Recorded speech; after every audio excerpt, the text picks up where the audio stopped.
살아계신 주님께 나아가겠습니다. 내가 주께 대하여 귀로 듣기만 하였사오나 이제는 눈으로 주를 배웁나이다.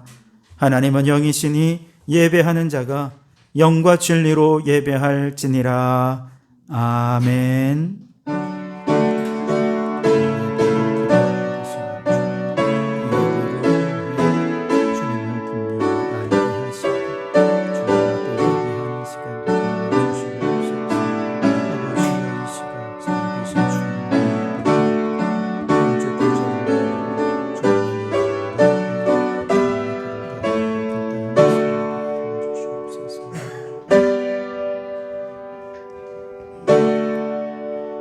사랑의 하나님, 주님과의 관계가 멀어진 채로 죄악의 길을 방황하던 우리를 주의 전으로 불러주시니 감사합니다.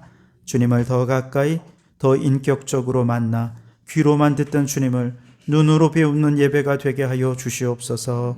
온 마음 다해 주님을 찬양하며 예배하는 이 시간, 세상과 나는 간 곳 없이 구속한 주님만 영광 받으시는 예배가 되게 해 주시옵소서.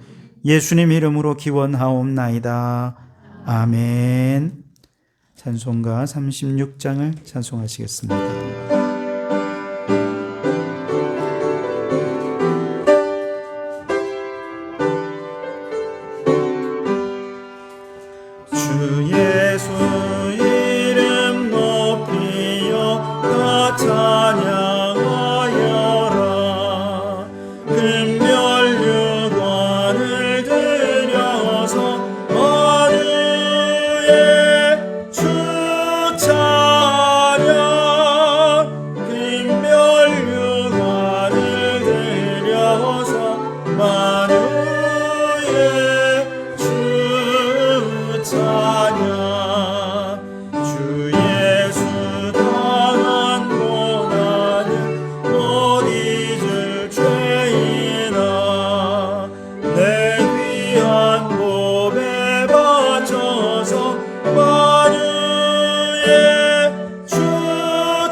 세상 사람들 늘 크신 위엄 높여서 만유의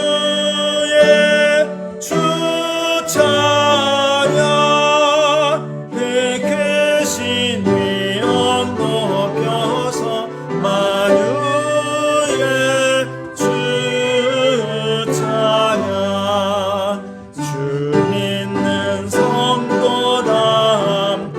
주 앞에 엎드려 무궁한 노래 불러서 만유의 주 찬양 무궁한 노래 불러서 만유의 주 찬양.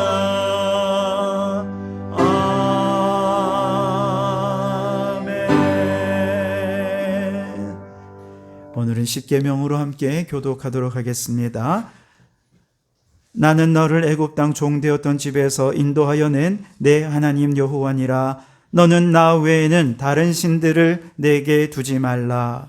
너를 위하여 새긴 우상을 만들지 말고 어떤 형상도 만들지 말며 그것들에게 절하지 말며 그것들을 섬기지 말라. 너는 내 하나님 여호와의 이름을 망령되게 부르지 말라. 안식일을 기억하여 거룩하게 지키라. 내 부모를 공경하라. 살인하지 말라. 간음하지 말라. 도둑질하지 말라. 내 이웃에 대하여 거짓 증거하지 말라. 내 이웃의 소유를 당기지 말라. 아멘. 십계명의 말씀에 근거해서 하나님을 사랑하지 못하고 이웃을 사랑하지 못했던 우리의 죄를 참회하며 이 시간 함께 참회의 기도를 드리겠습니다. 사랑의 하나님, 이 죄인이 주님의 은총을 구하며 죄를 토하나이다. 너그러움으로 우리를 받아 주시옵소서. 우리 주님은 내 나라는 이 땅에 속한 것이 아니라 하셨건만 우리는 이 땅에 부귀와 영화를 추구하며 살았던 죄를 고백하오니 용서하여 주시옵소서. 하나님만이 우리의 왕이시여 우리를 다스리시는 통치자라 입술로는 고백하면서도 여전히 내가 왕이 되어 하나님을 사랑하지 못한 채 하나님보다 세상의 우상을 숭배하며 살았던 우리의 죄를 용서하여 주시옵소서. 하나님을 사랑하지 못하고 이웃의 고통에도 눈 감았던 우리를 용서하여 주시옵소서. 우리 주님께서는 죽기 직전까지도 회개하면서 용서해 주셨건만 용서함이 없었던 우리를 용서해 주시옵소서. 여기 우리를 용서하신 주님의 용서의 말씀이 있습니다.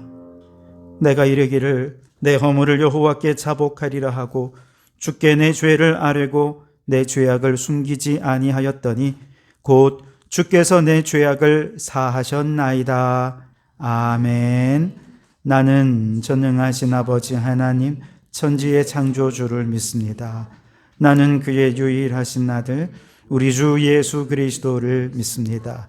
그는 성령으로 잉태되어 동정녀 마리아에게서 나시고 본디오 빌라도에게 고난을 받아 십자가에 못 박혀 죽으시고 장사된 지 사흘 만에 죽은 자 가운데서 다시 살아나셨으며 하늘에 오르시어 전능하신 아버지 하나님 우편에 앉아 계시다가 거기로부터 살아있는 자와 죽은 자를 심판하러 오십니다. 나는 성령을 믿으며 거룩한 공교회와 성도의 교제와 죄를 용서받는 것과 몸의 부활과 영생을 믿습니다. 아멘. 자리에 앉으시고 588장 찬송하겠습니다.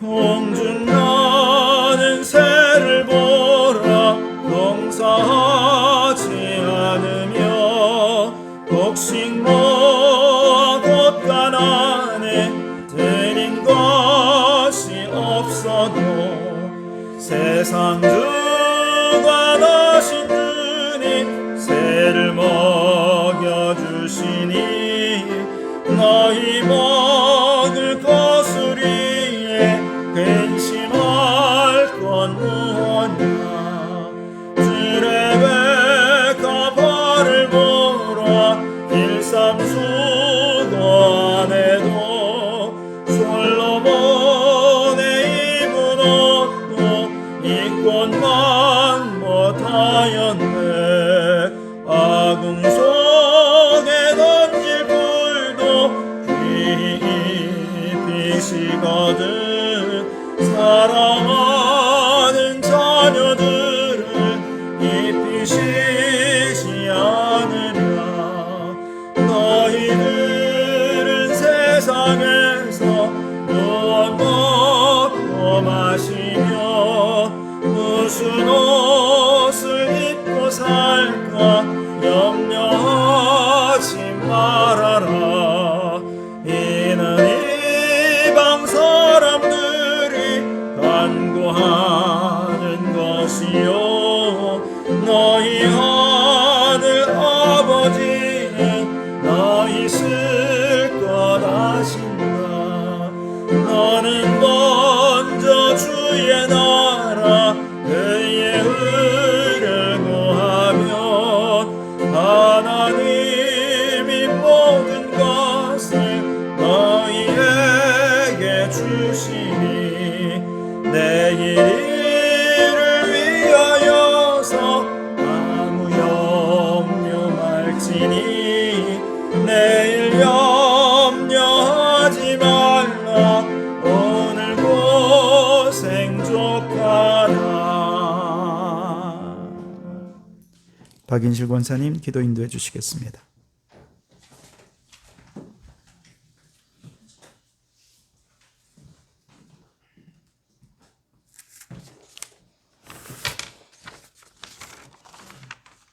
사랑과 은혜가 풍성하신 하나님, 한 주간 변함없는 주님의 사랑과 인도하심으로 저희를 지켜주시고 이 거룩한 주일 주님 앞에 나와 예배드리게 하심을 감사드립니다.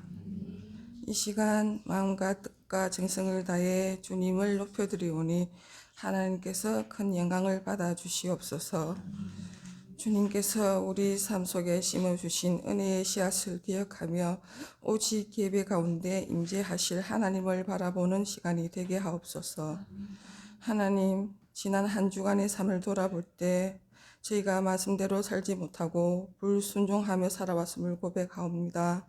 우리의 연약함을 불쌍히 여기사 용서하여 주옵시고 성령의 은혜로 새롭게 하셔서 주님 앞에 거룩한 예배자로 서게 하옵소서. 성도교회를 위해 간절히 기도드립니다. 저희 교회가 사람의 뜻이 아닌 하나님의 뜻 가운데 바로 서게 하시고 말씀과 기도의 능력으로 영혼을 구원하며 제자되고 제자 삼는 교회가 되게 하옵소서.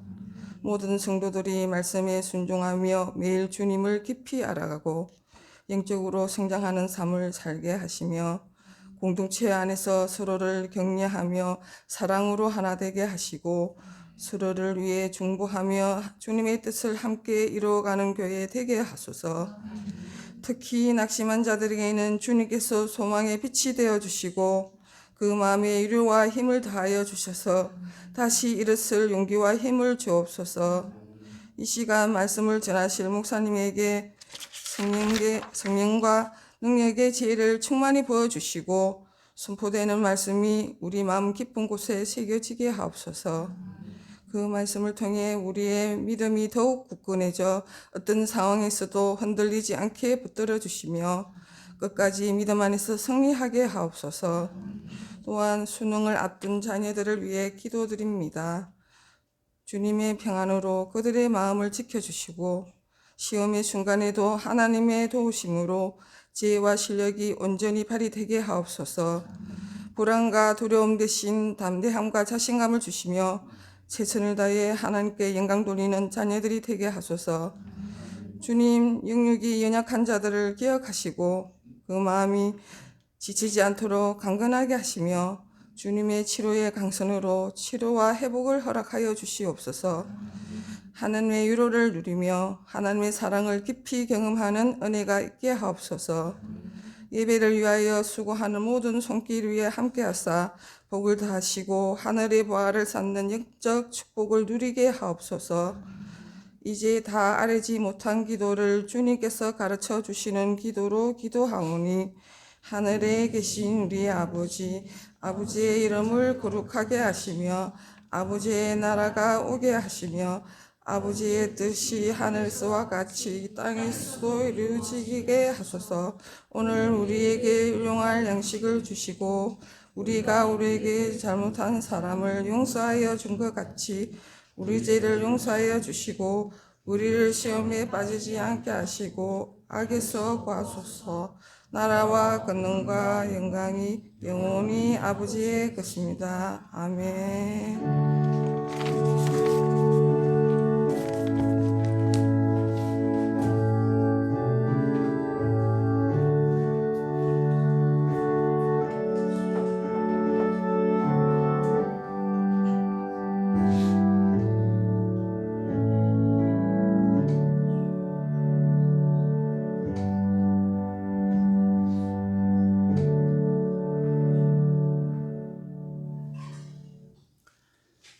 오늘 우리에게 주신 하나님 말씀은 시편 1편 말씀입니다.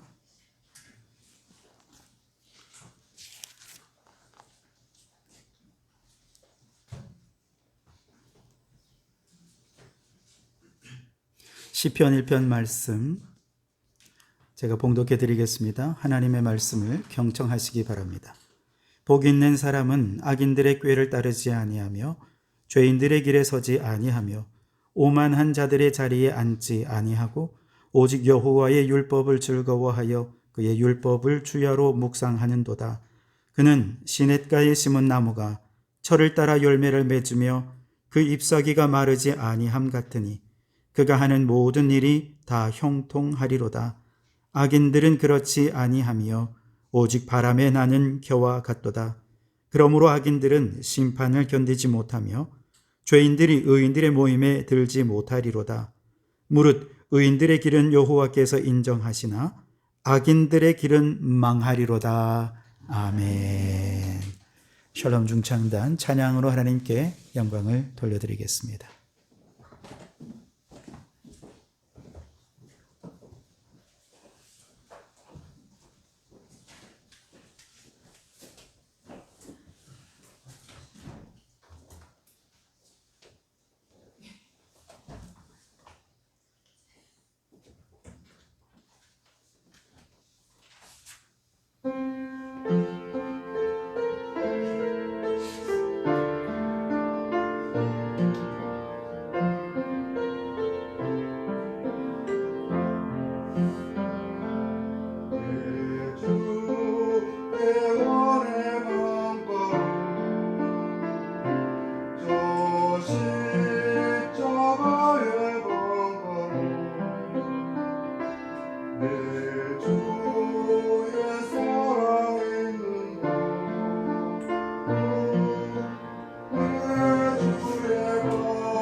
할렐루야.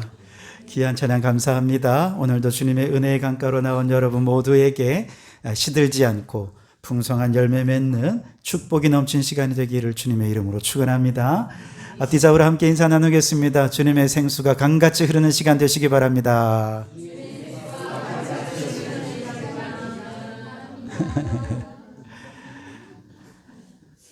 네, 미중 갈등에다가 관세 전쟁까지 아주 혼란스럽고 복잡한 때에 경주에서 에이펙 정상회담이 무사히 잘 마쳤어요.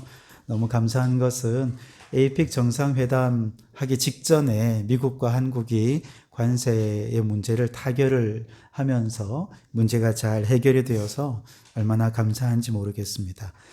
트럼프 대통령이 이제 연설을 하면서 우리나라의 그 협상 대표였던 산업통상부 장관 김정관 장관 이름을 콕 집어가면서 이 사람 너무 터프한 협상가더라. 저쪽 팀에서 좀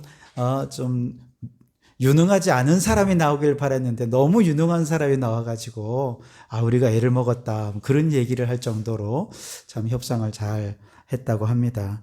그런데 이제 협상 전문가들의 이제 평가나 또 여러 평론을 들어보면 협상가들이 이렇게 나가서 국가를 대표해서 협상을 할 때는 전문가들이 모여서 치밀한 작전을 세운다는 거예요. 그냥 나가는 게 아니라 굉장히 다양한 변수들을 생각하면서 치밀한 계산을 하고 정말 중요한 것은 대통령은 딱 가이드라인을 준다는 것이죠. 뭐냐 하면 이 가이드라인을 성취시키기 전까지는 절대로 돌아오지 마십시오. 한국 돌아올 생각하지 말고 이거 반드시 지켜내십시오. 라고 하는 가이드라인을 대통령이 준다는 거예요. 이게 이제 지도자가 하는 일이죠. 그러니까 앞에서 협상하는 사람은 협상은 하고 있지만 지금 마음은 어디가 있어요? 대통령 이 가이드라인에 가 있는 거예요. 대통령이 나 이거 못하면 집에 못 돌아가. 한국 못 돌아가. 이런 정말 절박한 마음을 가지고 늘 대통령이 정해준 그 가이드라인을 딱 가지고 그리고는 밀고 당기고 하면서 협상을 진행한다는 것이지요. 반면에 일본 같은 경우는 사실 총리가 바뀌고 하는 과정이 있으면서 제대로 가이드라인을 제시받지 못했고 그래서 협상에 여러 가지 난항이 있었다. 그래서 좀 한국과 일본을 또 비교하는 그런 얘기도 있더라고요. 왜 이 말씀을 드리냐 하면 우리 인생에도 이렇게 여러 가지 고난의 순간에 이 길을 갈 것인가 저 길을 갈 것인가 고민될 때가 있습니다. 이때 우리 믿음의 사람들은 비록 몸은 이 땅에 있지만 우리 마음은 우리의 인생의 가이드라인을 정해주시는 하나님의 심판대 앞에 있어야 된다는 것이죠. 하나님은 심판대 앞에서 하나님의 심판의 기준을 우리에게 딱 만들어주시고 그 심판의 기준에서 물러서지 않도록 하신다는 거예요. 그래서 그 심판을 잘 지킨 사람은 천국으로 들이지만 그렇지 않은 사람은 지옥으로 갈 수밖에 없도록 하나님께서 우리에게 분명한 가이드라인을 주신다는 것이죠. 그래서 우리 믿음의 사람들은요, 인생의 고난을 겪으면서 항상 우리의 마음은 어디에 있어야 돼요? 우리에게 가이드라인을 주시고 심판의 기준을 주시는 하나님께 가 있어야 된다는 것이죠. 그래서 하나님께서 우리에게 주신 가이드라인을 따라서 내가 오늘 이 길로 갈 것인지 저 길로 갈 것인지를 결정을 하고 그래서 우리는 악인의 길은 피하고 의인의 길을 걸어갈 수 있어야 한다는 것이죠. 자, 시편 1편 말씀은 우리가 너무 잘 아는 말씀이시죠. 그런데 오늘 저는 이 말씀을 바로 이 하나님의 심판, 천국과 지옥이라는 관점에서 오늘 이 말씀을 좀 묵상해 보려고 합니다. 5절 말씀을 여러분 같이 한번 읽어보시겠습니다. 시작. 그러므로 악인들은 심판을 견디지 못하며 죄인들이 의인들의 모임에 들지 못하리로다. 자, 하나님의 심판이 고난과 환난으로 우리의 인생에 막 휘몰아칠 때 그 속에서 하나님을 버리고 믿음을 버리고 신앙을 던져버린 사람들 마지막 날에 하나님의 심판대 앞에 섰을 때 그는 유죄 판결받게 되고 그 결과 어디로 갑니까? 악인들의 모임, 즉 지옥으로 떨어질 수밖에 없다는 거예요. 반면에 하나님의 심판의 광풍이 인생에 몰아칠 때 하나님이 정해주신 가이드라인, 그 믿음의 가이드라인을 딱 지키며 믿음으로 살면서 그렇게 어떤 어려움이 있어도 그 가이드라인을 철저히 지켜내는 사람, 나중에 하나님의 심판대 앞에 섰을 때 착하고 충성된 종이라 의롭다 인정받으며 의인들의 모임 어디입니까? 천국에 들어가게 된다는 것이죠. 그래서 여러분 오늘 이 시편 1편을 하나님의 심판이라는 관점에서 보려면 우리의 몸은 비록 이 땅에 있고 이 땅에는 수많은 고난과 환난과 심판이 있지만 그러나 우리의 마음은 어디에 있어야 된다는 것입니까? 하나님의 심판대 앞에 서 있어야 된다는 거예요. 하나님이 정해주시는 가이드라인, 그 심판의 기준이 무엇인지를 생각할 수 있어야 된다는 것이죠. 그래서 오늘 우리가 살아가는 이 현실 세계 속에서 천국길을 가든지 아니면 그 천국길을 버리고 악인의 길을 걷고 있는지를 스스로 판단할 수 있어야 된다는 것이죠. 자, 그렇다면 오늘 우리가 이 현실 세계 속에서 천국을 향해 가는 의인의 길과 지옥의 길을 가는 악인의 길은 어떻게 다를까? 우선 악인의 길은 어떠냐? 4절 말씀을 같이 한번 읽어보겠습니다. 시작. 악인들은 그렇지 아니하며 오직 바람에 나는 겨와 같도다. 그랬습니다. 악인을 무엇에 비유합니까? 겨에 비유하고 있습니다. 겨는 알곡과 겉모습이 비슷해요. 알곡인지 겨인지 잘 몰라요. 다시 말하면 여기서 말하는 악인이 예수님을 안 믿는 사람을 얘기하는 것이 아니라는 얘기입니다. 시편 1편에 나오는 악인은 겨와 같다는 얘기는 겉모습으로 볼 때는 하나님의 백성 같아요. 신앙생활도 하고 예배도 드리고 똑같이 남들과 다 같이 한다는 것입니다. 그러나 심판의 광풍이 불어올 때 믿음에서 이탈할 정도로, 너무 쉽게 믿음에서 이탈할 정도로 그 신앙생활이 너무 가볍다는 것이죠. 그래서 겨라는 것입니다. 여러분, 우리의 신앙생활이 혹시 이렇게 너무 가벼운 신앙생활 안 합니까? 돈 버는 것보다 예배 드리는 것 더 가볍게 신앙생활 하지 않아요? 세상의 쾌락을 즐기는 것보다 예수님 믿는 게 너무 가볍지 않습니까? 그래서 두 개를 비교해서 가벼운 거는 버리고 내가 원하는 것을 쫓아가는 거죠. 내 감정보다 하나님의 마음이 너무 가볍게 그렇게 신앙생활하고 있지 않은지 돌아보시기 바랍니다. 겨는 곡식의 껍데기잖아요. 속이 비어있는 껍데기입니다. 그러다 보니 바람에 가볍게 날리는 특징이 있죠. 성경에서 겨를 날리는 바람, 그러면 그건 하나님의 심판을 상징하는 것입니다. 의인의 길이든 악인의 길이든 그들의 삶의 길에는 하나님의 심판의 바람이 분다는 것이죠. 때로는 관계가 파탄이 나는 바람이 불기도 하고요.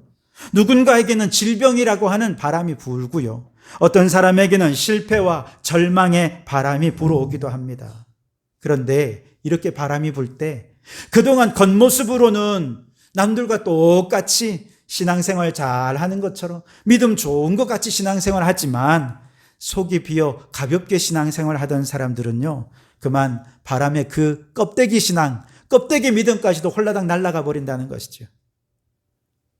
그래서 예배의 자리에서 떠나고 기도의 자리에서 떠나고 믿음의 자리에서 떠나는 바로 그 사람을 우리는 악인의 길이다, 이렇게 말하는 것이죠. 농부들이 이렇게 키질을 하지 않습니까?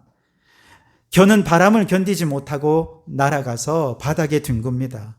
농부는 나중에 바닥에 뒹구는 겨를 다 모아서 어떻게 합니까? 아궁이에 던져 불쏘시개로 삶지요. 반면에 알곡들은 어떻습니까? 키질을 여러 번 하면 할 때마다 그 바람을 견디는 거예요. 그리고는 제자리로 떨어집니다. 키 안쪽으로 점점 모입니다. 이렇게 키 안쪽으로 모여진 알곡들은 곡간 안에 들어가게 되는 것이죠. 마찬가지입니다. 하나님의 심판의 바람이 불 때 그만 신앙을 잃어버리고 하나님을 떠나 악인의 길을 가는 사람들은 지옥의 아궁이 속에 던져지는, 지옥의 불쏘시개가 되고 말 것입니다. 그러나 심판의 바람을 끝까지 견디면서 하나님의 품 안쪽으로, 하나님의 그 사랑 안으로 모여드는 의인의 길을 걷는 사람들, 그들은 결국 천국 곳간에 들어가게 될 줄 믿습니다. 여러분 인생에 고난의 바람이 불 때 하나님의 심판대 앞으로 달려가서 하나님의 가이드라인, 심판의 기준이 무엇인지를 딱 살펴보면 무엇이 악인의 길인지를 분명히 알 수 있어요. 하나님의 가이드라인은 무엇입니까? 신앙생활 절대 가볍게 하지 말라는 것입니다. 신앙생활은 액세서리가 아니라는 거예요. 신앙은 우리의 삶의 본질이라는 것입니다. 바람에 나는 겨와 같이 껍데기 신앙생활이 악인의 길이라는 것입니다. 형식적이고 가식적인 신앙생활, 악인의 길이라는 것이죠. 내게 도움이 되면 신앙생활 잘 하는 것 같다가 별로 도움이 안 되는 것 같아. 그러면 하나님을 버리는 그 신앙생활이 악인의 길이라는 거예요. 세상에 즐거운 일, 더 좋은 일 있으면 얼마든지 예배를 포기하고 하나님도 버릴 수 있는 그런 신앙이 악인의 길이라는 것입니다. 그러니 여러분, 하나님의 심판대 앞에서 하나님의 심판의 기준을 분명히 깨닫고 마음에 새기십시오. 한없이 가볍게 신앙생활하는 악인의 길은 버리고 고난의 때에 더욱더 하나님의 품으로 더 깊이 파고들어서 더 예배하고 더 기도하고 더 말씀 보고 더 하나님 의지하고 붙들어서 알곡 신앙으로 꽉 채워져서 악인들의 모임인 지옥에 가지 아니하도록 그렇게 의인들의 모임 속에 들어가는 성도들이 되시기를 주님의 이름으로 축원합니다. 자, 그렇다면 좀 더 구체적으로 의인의 길은 무엇일까요? 2절 말씀을 같이 한번 읽어보겠습니다. 시작. 오직 여호와의 율법을 즐거워하여 그의 율법을 주야로 묵상하는도다. 아멘. 자, 말씀드린 대로 의인의 길에도 심판의 바람은 붑니다. 그때 의인들이 그 심판을 견딜 수 있는 힘이 어디서 나오느냐? 여호와의 율법을 즐거워하며 그 율법을 주야로 묵상하는 삶에서 힘이 나온다는 것입니다. 자, 율법을 나타내는 성경의 표현들이 다양합니다. 계명, 규례, 규범 등등 다양하지만 오늘 여기서는 여호와의 율법이라 그랬습니다. 율법 가운데도 특별히 여호와의 율법이라고 하는 데는 의미가 있습니다. 여호와라는 이 단어가 가지고 있는 하나님의 이름이 가지고 있는 이 의미를 강조하기 위함인 건데요. 여호와라고 하는 이 하나님의 이름인데 이 이름의 뜻은 크게 두 가지. 하나는 어제도 오늘도 영원토록 동일하신 하나님, 그 하나님이 지금 우리와 함께 하신다는 것입니다. 두 번째는 우리 인생 깊은 곳에 그분은 친히 개입해 주셔서 우리의 인생에 무너지는 길을 붙잡아 주시고 우리의 길을 인도하시는 분이다. 우리의 삶 속에 친히 개입하신 하나님을 여호와 하나님, 우리는 이렇게 얘기합니다. 그래서 여러분, 창세기 1장에 보면 여호와란 단어는 등장하지 않습니다.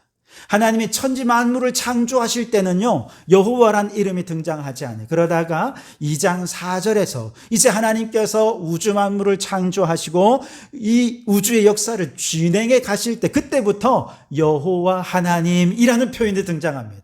무슨 뜻이겠습니까? 여호와라는 하나님은 이 우주 만물을 만드실 뿐만 아니라 만드신 다음에 여기서 멀리 떨어져서 그냥 자연의 법칙을 따라 알아서 네가 운행되어 가, 그게 아니고 인간의 삶 속에 이 우주의 역사 속에 하나님은 친히 개입하셔서 결국 하나님의 뜻을 이루어 가시는 분이라는 것이죠. 그런 하나님을 여호와 하나님이라는 것이죠. 바로 그 여호와 하나님의 율법을 우리는 묵상하는 것입니다. 자, 심판의 바람이 불 때 우리는 인간의 삶에 친히 개입하시는 그 하나님의 말씀, 율법을 묵상한다. 무슨 뜻이겠습니까? 내 생각대로 하는 것이 아니라 오늘 우리의 삶의 주관자 되시고 우리의 삶을 이끌어 가시는 그 하나님의 기준, 가이드라인에 따라 살아가겠다라고 하는 것입니다. 그래서 내 삶에 내가 주인이 아니라 하나님이 나를 다스리시고 통치하는 삶을 살아가겠다라고 하는 것이죠. 그래서 고난 가운데서 여호와의 율법을 주야로 묵상하는 가운데 하나님의 가이드라인을 깨닫고 어떤 어려움 속에서도 하나님의 뜻에 있어서는 내가 뒤로 물러서지 않겠다. 어떤 상황 속에도 어떤 어려움이 있어도 내가 하나님의 뜻에 순종하며 살겠다. 의인의 길을 걸어가겠다. 이것이 바로 여호와의 율법을 묵상하는 삶이고 의인의 길이라 할 수 있습니다. 사실 심판의 바람이 불고 삶이 너무 힘들 때는 성경을 읽어도 눈에 안 들어옵니다. 너무너무 고달플 때는요, 예배에 앉아서 말씀을 아무리 들어도 말씀이 귀에 하나도 안 들어와요. 그 말씀이 나하고 아무 상관없는 것처럼 들립니다. 그래서 많은 분들이 성경 읽기를 포기하고 예배도 포기하죠. 그런데 여러분, 잘 이해 안 되고 어렵더라도 그 고난의 한복판에서 주의 말씀을 굳게 붙잡으십시오. 그러면 놀랍게도요, 내가 그 말씀을 붙잡는 것 같고 내가 하나님을 붙잡는 것 같지만 그 말씀이 무너지는 내 인생을 붙잡고 계시다는 것을 비로소 깨닫게 될 것입니다. 그 하나님이 나를 붙잡고 계셔서 이 위기 속에서 나를 구해내어 주셨구나 라고 고백하며 감사하게 될 것입니다. 이것이 의인의 길이라는 것이지요. 특별히 이 말씀은 왕에게 주신 말씀입니다. 오늘 오후에 조금 더 이 말씀을 좀 더 깊이 있게 나눌 텐데요. 왕에게 주신 말씀이라는 거예요.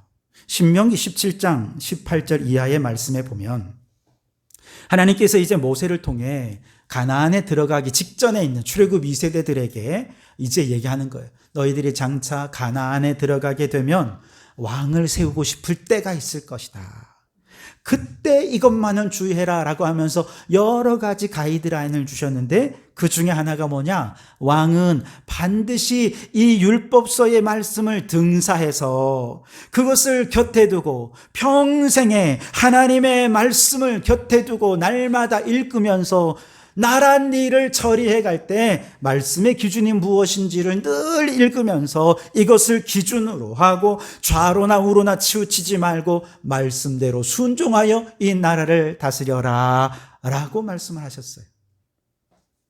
그러면 왕만 하나님의 의인의 길을 걷는 것이 아니라 왕이 다스리고 통치하는 그 나라 모든 백성들도 함께 의인의 길을 걷게 되고 함께 의인의 회중에 들어가게 될 것이라는 것입니다.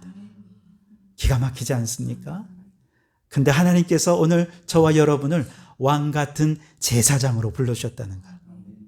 하나님께서 우리를 왕 같은 제사장으로 불러주신 이유가 무엇이겠습니까? 이 땅 가운데서 평생에 하나님의 말씀을 옆에 두고 그 말씀을 읽고 묵상하고 그렇게 좌로나 우로나 치우치지 말고 말씀대로 의인의 길을 걸어가게 될 때 나만 천국 가는 것이 아니라 나와 함께 믿음의 길을 걸어가는 믿음의 동력자들이 다 같이 의인의 모임 천국에 들어가게 될 것이다. 이를 위해 우리를 먼저 예수 믿게 하시고 의인의 길을 걸어가게 하신다는 것이죠. 주야로 묵상한다 라고 하는 이 말은 명상하라는 뜻이 아닙니다. 묵상이라는 말은 히브리어로 하가라는 말인데요. 이 말은 중얼중얼하다, 읊조리다, 혹은 소리쳐 외치다 이런 뜻이 있습니다. 그래서 성경을 묵상한다는 것은요, 가만히 앉아서 성경의 내용을 생각하고 마치 수도 생활하는 것처럼 이렇게 하라는 것이 아니고 성경을 소리내어 계속해서 읽으라는 거예요. 암송된 말씀을 계속해서 읊조리라는 것이죠. 때로는 소리쳐 외치라는 것입니다. 제가 매일 여러분 카톡 단톡방에 성경을 읽은 것을 녹음해서 올리지 않습니까? 사실은 여러분이 들으라는 것이기도 하지만 사실은 저 나름대로의 하가입니다. 매일 성경을 읽고 그걸 녹음을 하는 거예요.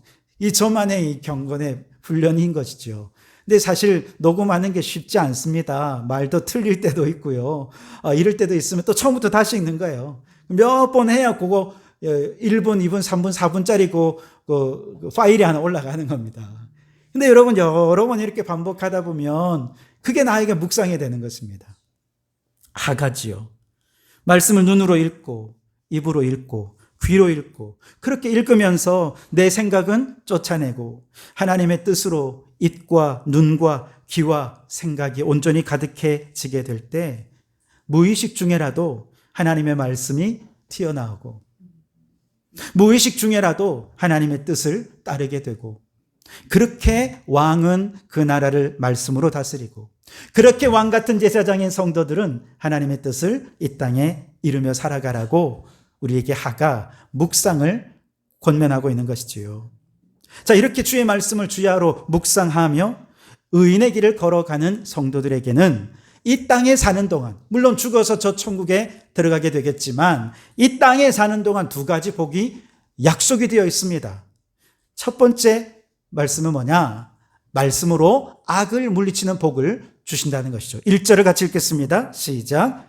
복 있는 사람은 악인들의 꾀를 따르지 아니하며 죄인들의 길에 서지 아니하며 오만한 자들의 자리에 앉지 아니하고. 아멘. 하나님의 말씀을 주야로 묵상하는 사람은 분별력을 가지고 악을 물리치는 복을 누릴 수 있게 된다는 거예요. 사실 사람들은 누구나 돈 좀 많이 벌 수 있다면, 또 좀 더 성공하고 출세할 수만 있다면 나도 모르게 악인들과 걷는 것을 용인하지 않습니까? 나도 모르게 죄악된 길에 자꾸 서게 됩니다. 그게 나한테 유리하고 뭔가 얻을 게 있으니까, 손에 붙잡히는 게 있으니까. 그러다가 어떻게 됩니까? 아예 그들과 함께 주저앉아서 그들과 함께 살면서 죄악의 오물을 뒤집어 쓰고 살아가는 것이 사람의 본성입니다. 그게 인생의 연약한 모습인 것이죠. 그러나 말씀의 기준이 분명한 사람들은 돈 좀 못 벌어도, 세상에서 성공하거나 출세하지 못한다 해도 악인들의 아무리 우리를 꾀어도 그 길을 따르지 않는 거예요. 죄인들의 길에 서지 않습니다. 오만한 자들과 함께 앉지 않아요. 그만한 강한 믿음의 승리자로 살아갈 수 있게 되는 것이지요. 마태복음 5장에도 예수님께서 8가지 복을 알려주실 때 그 복 하나하나가 성공의 복을 주겠다, 건강의 복을 주겠다, 물질의 복을 주겠다, 그런 복이 아니잖아요. 누가 복 있는 사람입니까? 심령이 가난한 사람이 복이 있습니다.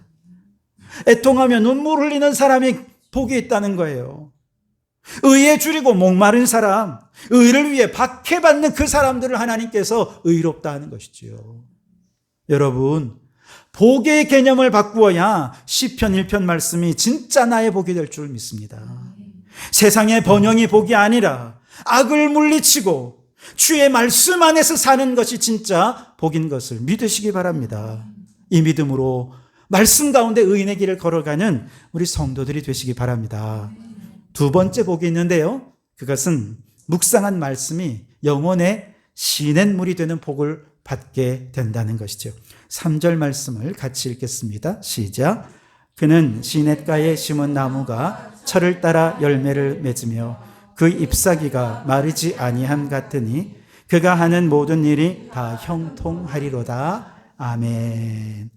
여러분, 말씀을 잘 묵상하면 묵상한 그 말씀이 마르지 않는 시냇물이 되어서 끊임없이 우리의 영혼에 진리를 공급하고 은혜를 공급하고 사랑을 공급하기에 마치 잎사귀가 시들지 않는 것처럼 사명에 시들지 않아요.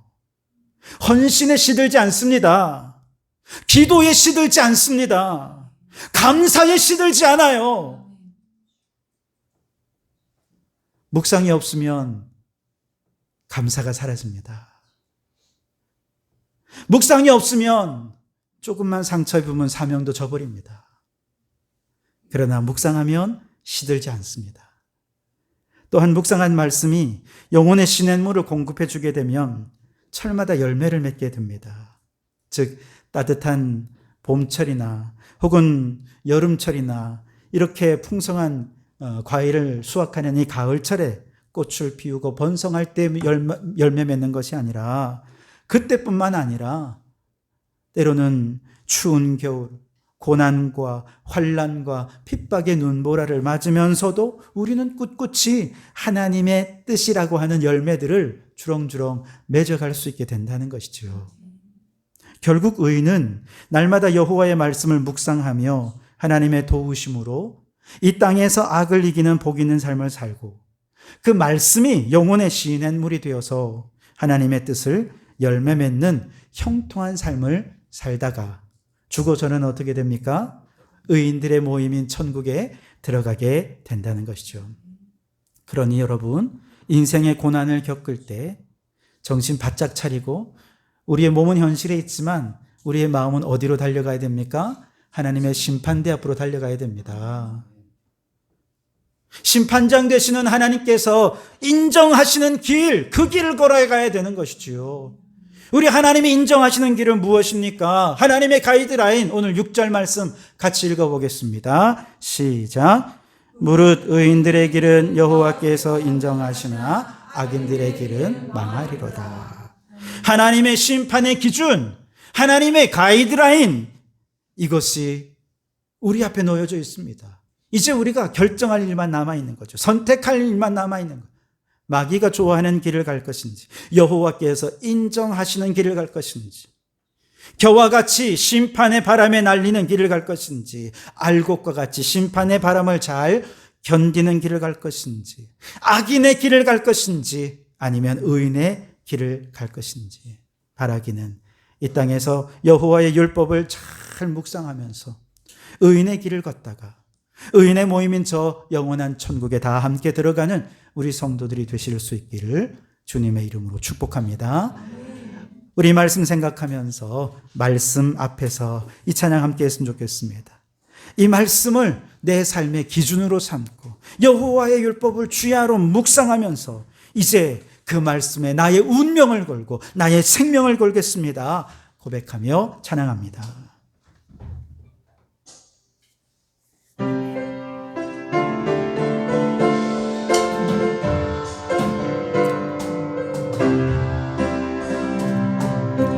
말씀 앞에서 경외함으로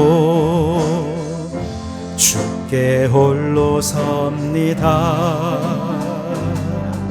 생명의 말씀 읽고 순종해 주를 예배합니다. 기록된 말씀 힘이 있어서 진리로 우리 거룩해 하며 기록한 말씀 세세 영원히 복음이 되어 말씀하시네. 하나님 말씀에 두려워 떠는 자 그 말씀에 생명을 거는 자 한 사람 찾으시는 주님의 약속은 믿어. 하나님 말씀에 명을 거는 자 순종하며 주 따라가는 자 영원한 하나님 나라 이뤄갈 주의 교회여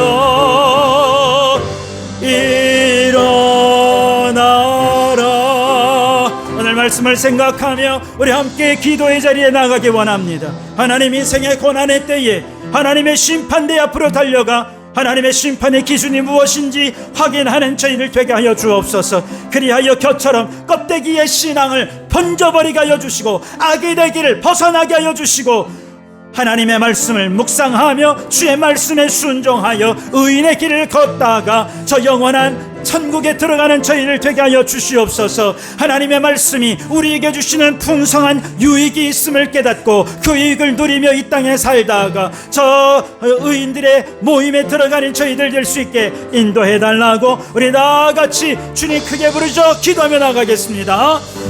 주여! 그렇습니다. 하나님 아버지여, 오 하나님, 우리의 인생의 고난의 어려움의 순간에 환난의 순간이 다가올 때에 아버지여, 우리의 몸은 이 땅에 있지만 우리의 마음은 하나님의 심판대 앞으로 달려가 하나님의 기준이 무엇인지 여호와께서 인정하시는 삶이 무엇인지 깨닫게 하여 주시옵소서. 아버지 하나님이여, 겨와 같이 가벼운 신앙생활, 형식적이고 아버지여 껍데기 같은 신앙생활, 아버지 하나님 악인의 길이고 죄악의 길이고 지옥의 길로 떨어질 수밖에 없사오니 날마다 주의 말씀을 묵상하며 그 말씀의 무게로 고난을 이겨낼 수 있게 도와주시옵소서. 말씀해 주시는 유익을 이 땅 가운데 누리며 의인의 길을 걷다가 의인들이 함께 모이는 저 천국 들어가는 저희들 될 수 있도록 하나님 인도하여 주시옵소서. 그렇게 하실 주님 감사합니다. 오 하나님 아버지 감사합니다. 인생의 고난의 순간에 우리의 몸은 이 땅에 있으나 우리의 마음은 하나님 앞으로 달려가서 하나님의 심판의 기준 가이드라인이 무엇인지를 깨닫게 하여 주옵소서. 어떤 어려움이 있어도 이 세상 속에서 그 가이드라인을 지켜내기 위하여 힘쓰는 저희를 되게 해주시옵소서. 그 힘은 오직 주의 말씀으로 말미암는 것이오니 날마다 여호와의 율법을 즐거워하며 그 율법을 주야로 묵상하며 주님 주시는 힘과 능력으로 의인의 길을 걸어가게 도와주시고 그 길의 끝에서 살아계신 하나님을 만나며 의인들의 모임 저 영원한 천국에서 온 성도들 함께 만나는 축복을 허락하여 주시옵소서. 예수님 이름으로 기도하옵나이다. 아멘. 찬송가 227장 1절과 5절 찬송하면서 성만찬 예식으로 나아가도록 하겠습니다. 우리 찬원님들 나오셔서 협력해 주시면 감사하겠습니다.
제정의 말씀은 고린도전서 11장 23절로 29절입니다. 내가 너희에게 전한 것은 주께 받은 것이니 곧 주 예수께서 잡히시던 밤에 떡을 가지사 축사하시고 떼어 이르시되 이것은 너희를 위하는 내 몸이니 이것을 행하여 나를 기념하라 하시고 식후에 또한 그와 같이 잔을 가지시고 이르시되 이 잔은 내 피로 세운 새 언약이니 이것을 행하여 마실 때마다 나를 기념하라 하셨으니 너희가 이 떡을 먹으며 이 잔을 마실 때마다 주의 죽으심을 그가 오실 때까지 전하는 것이니라. 그러므로 누구든지 주의 떡이나 잔을 합당하지 않게 먹고 마시는 자는 주의 몸과 피에 대하여 죄를 지는 것이라. 사람이 자기를 살피고 그 후에야 이 떡을 먹고 이 잔을 마실지니 주의 몸을 분별하지 못하고 먹고 마시는 자는 자기의 죄를 먹고 마시는 것이니라. 아멘. 이제 11월 첫째 주입니다. 11월은 풍성한 열매를 맺는 시기지요. 특별히 여러분 이 11월 한 달 동안 여러분의 인생의 감사의 열매가 풍성하기 바랍니다. 내가 의지적으로 내 힘을 따라 살 때는요 원망과 불평과 실패와 낙심으로 인해 좌절할 수밖에 없어요. 그러나 살아계신 예수 그리스도를 우리의 마음에 모실 때 우리의 삶에 주님 주시는 기쁨과 모든 상황을 주님의 은혜로 여기며 감사의 열매 풍성히 맺게 될 줄 믿습니다. 오늘 주님을 내 안에 모시고 이제 주님 주시는 감사로 풍성한 은혜가 있기를 주님의 이름으로 축원합니다. 기도하겠습니다. 주여 이 시간 이 만찬상 위에 성령으로 임재하여 주시옵소서. 주님을 먹고 마시는 우리의 신념에 오직 주님의 생각과 주님의 의지와 주님의 뜻을 따라 감사의 열매 맺어가는 이 11월 한 달 되게 해 주시옵소서. 예수님 이름으로 기도드립니다. 아멘. 먼저 떡을 받으실 분들 자리에서 일어나주시기 바랍니다. 주께서 잡히시던 날 밤 제자들과 함께 마지막 만찬을 하시며 떡을 떼어 제자들에게 나누시며 말씀하셨습니다. 받으라 먹으라. 이것은 너희를 위하여 지킨 나의 살이다 말씀하셨습니다. 이 귀한 주의 몸을 먹고 마시며 이제 예수님을 우리 안으로 모셔서 지난 한 해 동안 우리의 삶 속에 찢겨진 모든 상처들 주님의 피로 주님의 살로 다 채워지고 회복되고 치유된 은혜가 있기를 주님의 이름으로 축복합니다. 기도하겠습니다. 주여 이 시간 주의 몸을 먹습니다. 내 안에 오셔서 찢기고 상처난 우리의 지난날의 삶을 치유하여 주시옵소서. 예수님 이름으로 기도드립니다. 아멘.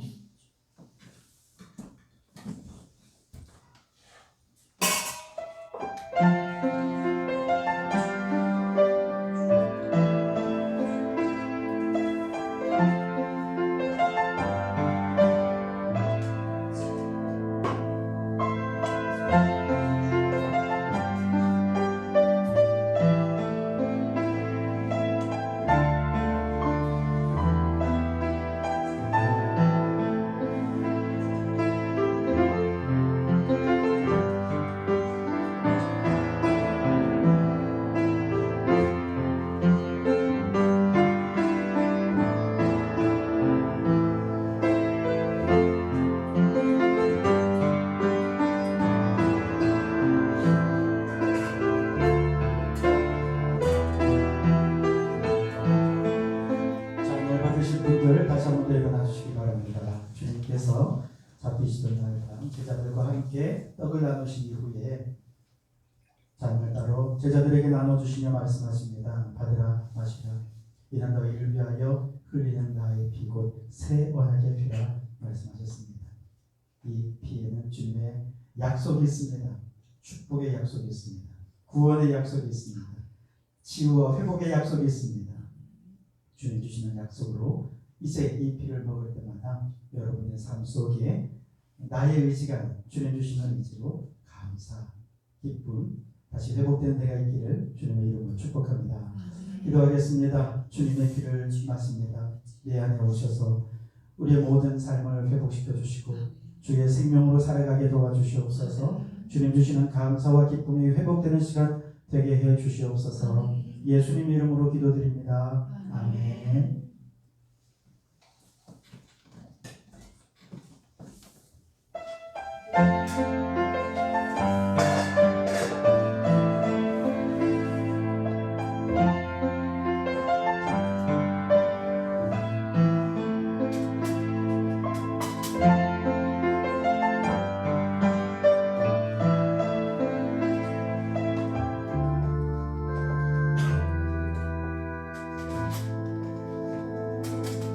우리는 그리스도 안에서 그의 은혜의 분성함을 받아 그의 피로 말미암아 성량과 죄의 사랑을 받아입니다.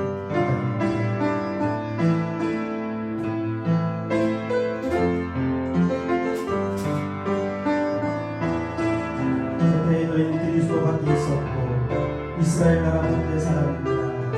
같이 일어나 그에 대하여는 외인이요 세상에서 소망이 없고 하나님을 없던 자들 이제는 전에 멀리 있던 너희가 그리스도 예수 안에서 그리스도의 피로 바꾸어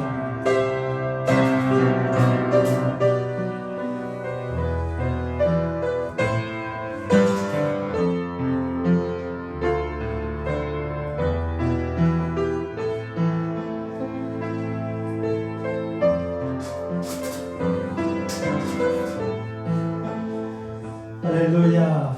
내 안에 들어오신 예수 그리스도께서 우리에게 참 기쁨을 주십니다. 날마다 찬송하며 살리라. 우리 결단하며 함께 436장 찬송하시겠습니다.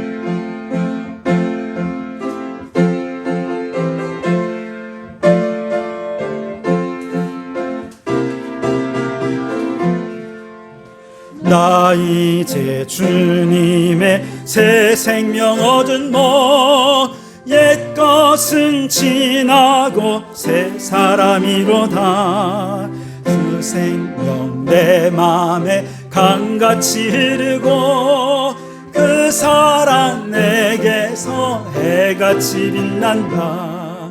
영생을 누리며 주 안에 살리라. 오늘도 내일도 주 함께 살리라. 주 따라가는 길 험하고 멀어도 찬송을 부르며 모시고 영원히 살리라. 날마다 섬기며 주 함께 살리라. 영생을 누리며 주 살리라. 오늘도 내일도 주 함께 살리라. 하나님, 이 타락한 세상에서 하나님의 자녀답게 사는 가이드라인을 우리에게 알려주시니 감사합니다. 이제 하나님께서 주신 지혜와 능력으로 말씀을 따라 살아가는 우리 성도들의 삶에 하늘의 은혜와 성령의 능력으로 충만히 역사하여 주시옵소서. 탐욕과 욕망을 따라 큰 성공, 큰 부요를 쫓으며 살다가 작은 행복을 놓쳐버렸던 우리들임을 고백합니다. 이제는 주님께 예배하는 작은 안식을 기뻐하며 들꽃에 깃든 하나님의 섭리에 감탄하고 이미 허락하신 가족들과 함께 예배하는 또한 교우들로 인해 감사하며 우리 일상 속에 깃든 위대하신 하나님을 찬양하는 신앙으로 성장하게 하여 주시옵소서. 우리 입술의 말과 마음의 묵상이 주님께 연락되기를 원합니다. 주의 말씀에 운명을 걸고 주의 말씀에 생명을 걸고 말씀에 순종하며 의인의 길을 걸어가게 하여 주옵소서. 나의 소원보다 하나님의 소원에 민감하게 반응하며 주님의 손과 발로 살아서 하나님이 기뻐하시는 사명 감당하는 저희들이 되게 해 주시옵소서. 나보다 나를 더 잘 아시며 우리의 안고 일어섬을 아시는 하나님, 우리가 무엇 때문에 탄식하고 염려하고 조바심을 내는지 다 알고 계신 줄 믿습니다. 주여, 이 시간 우리와 함께 하셔서 고난 가운데 임재하여 주심으로 귀로만 듣던 하나님을 눈으로 배웁게 하시고 여러 가지 시험을 당할 때 주님과 함께함으로 말미암아 기뻐하고 감사하는 저희들 되게 해 주시옵소서. 오늘도 빈손으로 나오지 않고 물질을 준비하여 드립니다. 물질의 노예로 살지 말고 주신 이도 여호와시요 취하신 이도 여호와이신 줄 믿고 모든 것 하나님의 주권을 인정하며 하나님께 영광 돌려드리게 해 주시옵소서. 이 예물이 쓰여지는 곳마다 죽은 영혼이 살아나고 피조물의 탄식이 사라지며 하나님의 나라가 온 땅 가운데 확장되어 가기를 소원하오며 예수님 이름으로 기도하옵나이다. 아멘. 할렐루야. 네, 우리 주님의 은혜와 평강이 여러분과 여러분의 가정과 하시는 모든 일들 위해 항상 함께 하시기를 주님의 이름으로 축원합니다. 우리 앞뒤 좌우로 인사 나누겠습니다. 악인의 길을 벗어나 의인의 길을 걸어갑시다.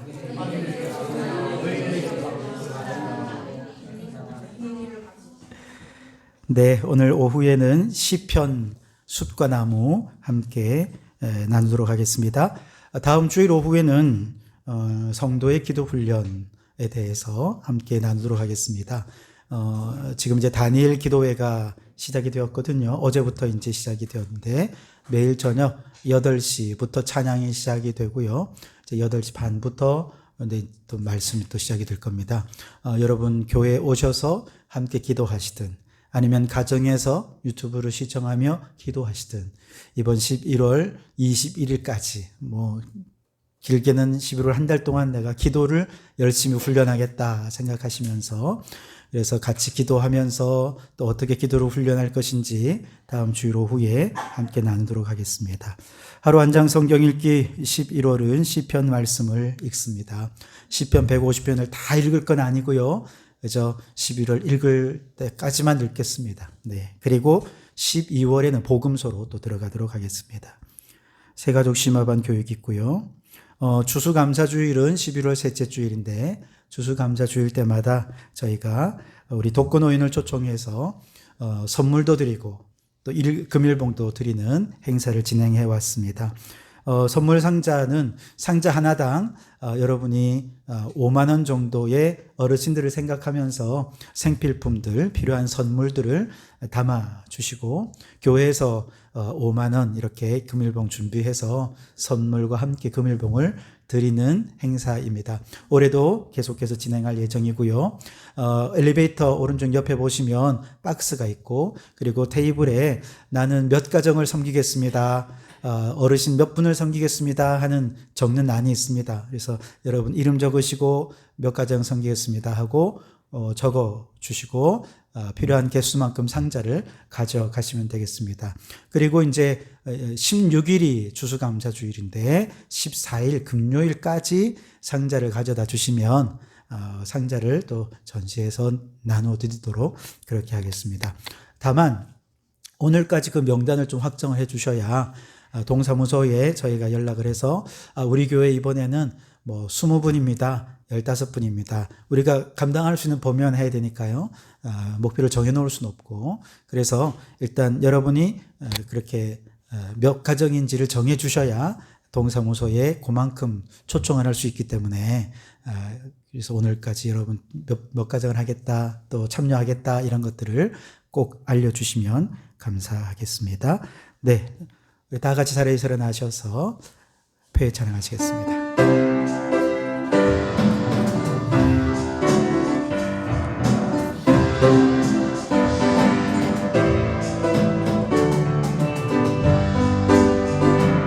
세상의 유혹시험이 내게 몰려올 때에 나의 힘으론 그것들 모두 이길 수 없네. 거대한 폭풍 가운데 위축된 나의 영혼 어찌할 바를 몰라 헤매이고 있을 때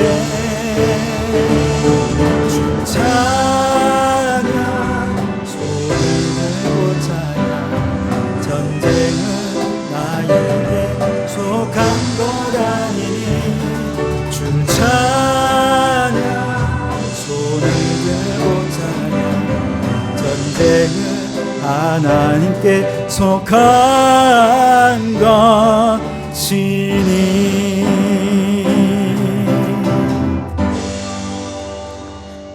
이제는 우리 주 예수 그리스도의 은혜와 아버지 하나님의 극진하신 사랑하심과 성령님의 감동 감화 충만 역사 교제하심이 하나님의 심판의 기준을 따라 이 땅에서 의인의 길을 걷다가 죽어서는 의인의 모임인 천국에 들어가는 삶을 살기로 소원하고 결단하는 우리 모든 성도들 머리머리 위에, 가정과 일터 위에, 우리에게 허락해 두시는 창원도성과 나라와 민족 위에 지금부터 영원토록 함께 하옵시기를 간절히 축원하옵나이다.